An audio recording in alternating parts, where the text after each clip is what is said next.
کوئی چیز ہے جو ساکن ہے تو وہاں پر ہم ان کا استعمال کریں گے، لیکن جب ہم انٹو کی بات کرتے ہیں تو انٹو جو پریپوزیشن ہے یہ ہم حرکت کے لیے استعمال کریں گے، یہ ہم موشن کے لیے استعمال کریں گے، تو یہ دونوں میں بنیادی فرق ہے۔ اب یہاں پر اگر ہم انٹو لگا دیں اور یہاں پر ہم ان لگا دیں تو پریپوزیشن کے ہمانی پریپوزیشن کے غلط استعمال سے فکرے کا مطلب غلط بن جائے گا۔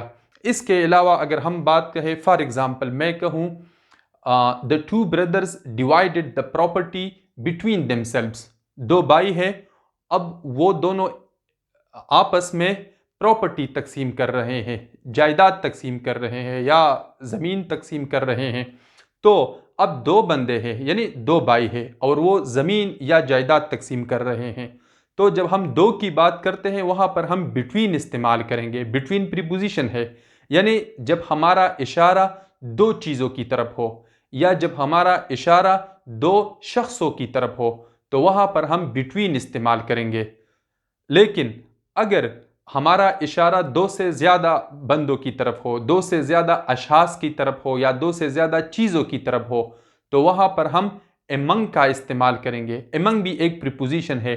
اب بٹوین اور امنگ دونوں کے معنی سیم ہے، دونوں ہم معنی پریپوزیشنز ہے، لیکن اگر ہم معنی پریپوزیشن کا استعمال غلط کریں تو فکرہ غلط بن جائے گا۔ تو ہم یہ کہیں گے پھر the three brothers divided the property among themselves، اب تین بندوں کی طرف، تین بھائیوں کی طرف اشارہ ہے۔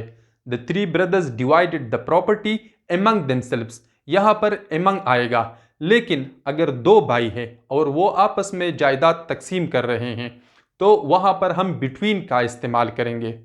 the two brothers divided the property between themselves، لیکن اگر تین ہے the three brothers divided the property among themselves، اگر چار ہے the four brothers divided the property among themselves، یعنی جب ہم دو کی طرف اشارہ کرتے ہوں، جب ہم دو چیزوں کی طرف اشارہ کریں یا جب ہم دو شخصوں کی طرف اشارہ کریں وہاں پر ہم بٹوین کا استعمال کریں گے، لیکن جب ہمارا اشارہ دو سے زیادہ اشخاص کی طرف ہو یا دو سے زیادہ چیزوں کی طرف ہو تو وہاں پر ہم امنگ کا استعمال کریں گے۔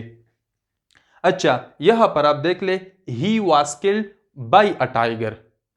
اچھا، یہ اس فکرے میں by کا جو ورڈ ہے یہ ہے پریپوزیشن جو ہمیں جاندار مخلوق کی نشاندہی کرتا ہے۔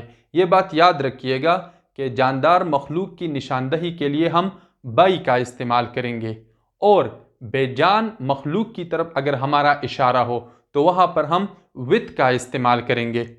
he was killed by a tiger، tiger یہاں پر جاندار ہے، اسی وجہ سے ہم by کا استعمال کرتے ہیں۔ یہ اگزامپل آپ دیکھ لیں، complete your work within a week۔ اب یہ جو لفظ ہے within، یہ ہے پریپوزیشن۔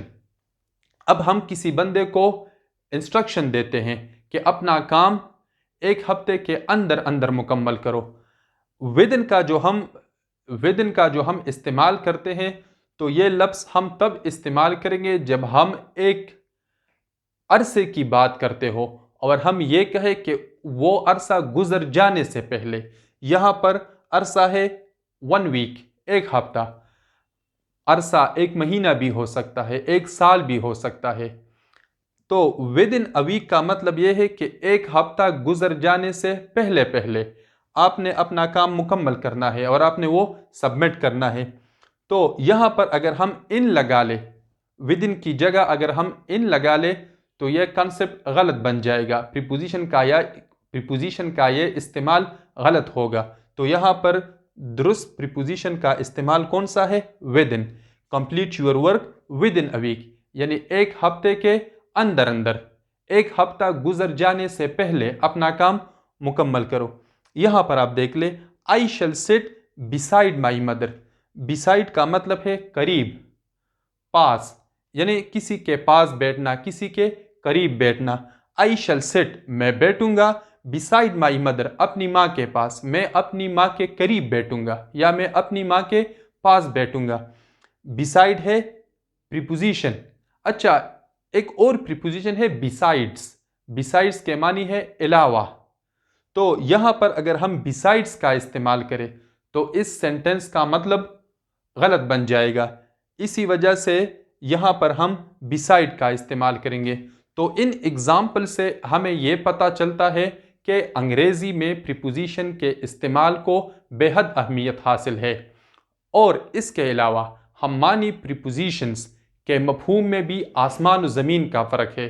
اگر ہم کسی پریپوزیشن کا استعمال غلط کریں تو اس سے فکرے کا مطلب غلط نکلے گا. تو اسی وجہ سے پریپوزیشنز کو سمجھنا نہایت ضروری ہے. اگر ہمیں پریپوزیشن کے صحیح استعمال کا نہیں پتہ تو ہم معنی پریپوزیشن کو غلط استعمال کریں گے. تو اسی وجہ سے یہ بہت ضروری ہے کہ ہم پریپوزیشن کا صحیح استعمال سیکھ سکیں. انشاءاللہ جب ہم نیکسٹ لیکچر میں پریپوزیشن کے استعمال کے اوپر ڈیٹیل سے بات کریں گے تو ایک ایک پریپوزیشن کے معنی اور اس کا صحیح استعمال سیکھنے کی کوشش کریں گے. انشاءاللہ نیکسٹ لیکچر میں ہم کنجنکشن کے اوپر ڈیٹیل سے بات کریں گے.